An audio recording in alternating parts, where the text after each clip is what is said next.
para na ring tuloy-tuloy tayo eh. Kaya nga lang, realize yung approach natin sa pag-uusap natin live.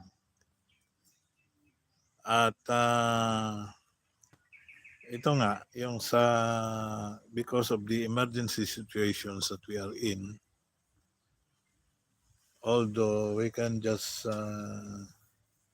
try not to sound an alarmist, but this is for the purpose of keeping ourselves in tune and conscious about what is happening to us in our own backyard. So if I were to develop a military alliance among ASEAN countries, which is now being faced by this big dragon,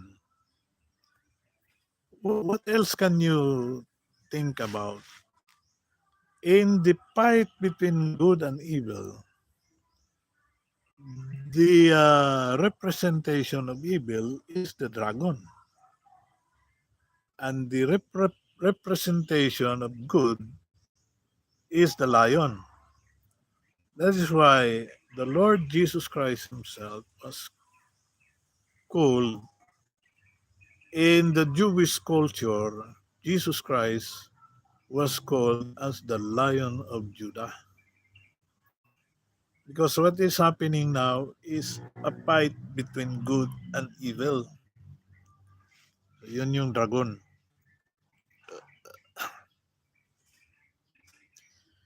So if we are to develop a military and diplomatic alliance now in this emergency situation, let me just call it US Tadjak. US Tadjak. So dagdagan natin yan. Taiwan, ASEAN, Japan, Australia, then Korea. Because Australia now is also they're very much into this alliance of nations fighting for good, fighting for democracy, freedom, true peace, and harmony.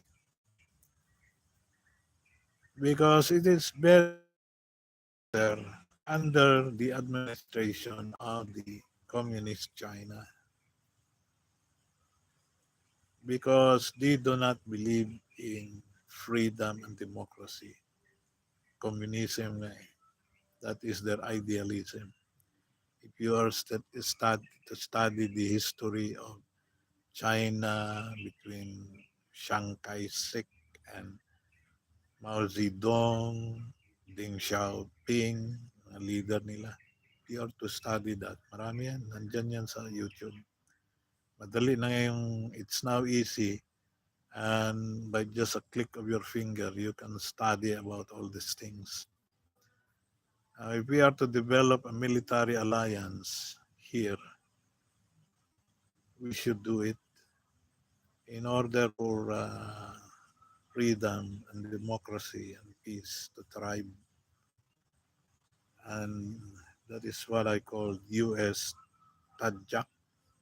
T for Taiwan, A for ASEAN, J for Japan, A for Australia, then K, Tadjak, US Tadjak. Actually, Tadjak is a Tagalog term, Filipino term for,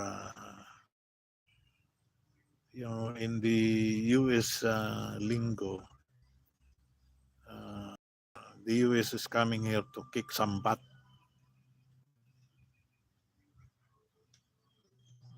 Kick. Tadjak is in the English language. So I'd like to call it US Tadjak to be more diplomatic about it. Alam mo yun? You know that, China. I'm just trying to be diplomatic. So let me just call it US Tadjak, United States Tadjak. to give it some kick,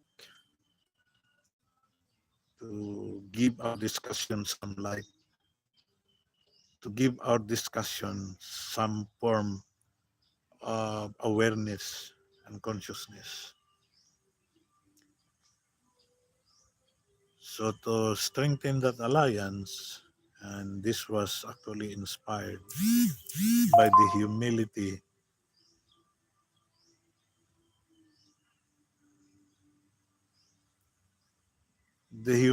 that was shown to us by Prime Minister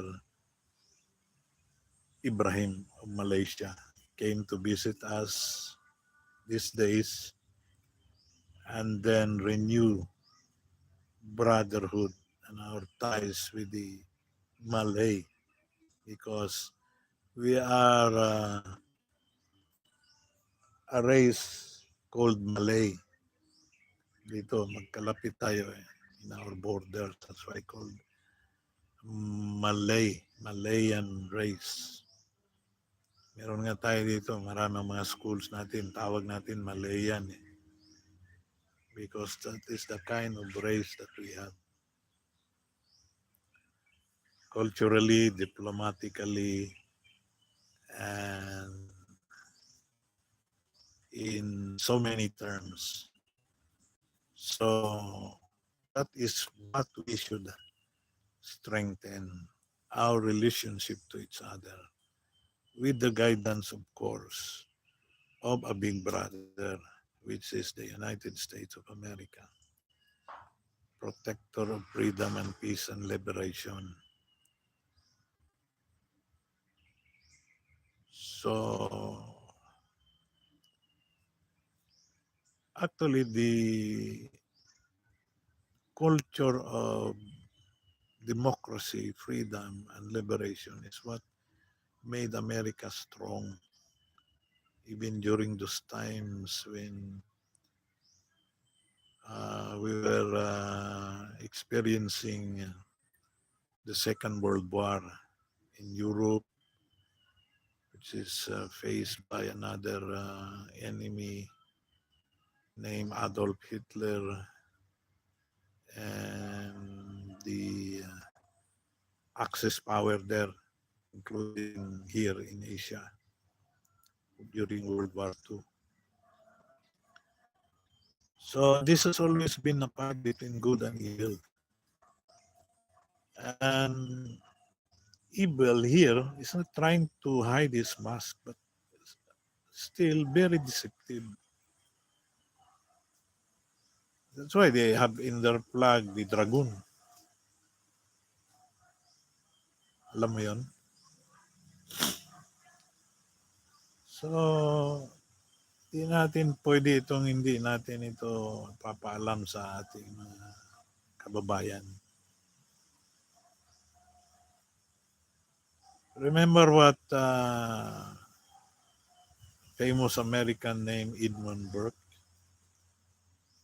He said the only thing necessary for evil to triumph is for all good men to do. For all good men to do nothing. And in military terms, I'd like to leave you with this quote from Admiral Chester Nimitz: "Offense is the best defense."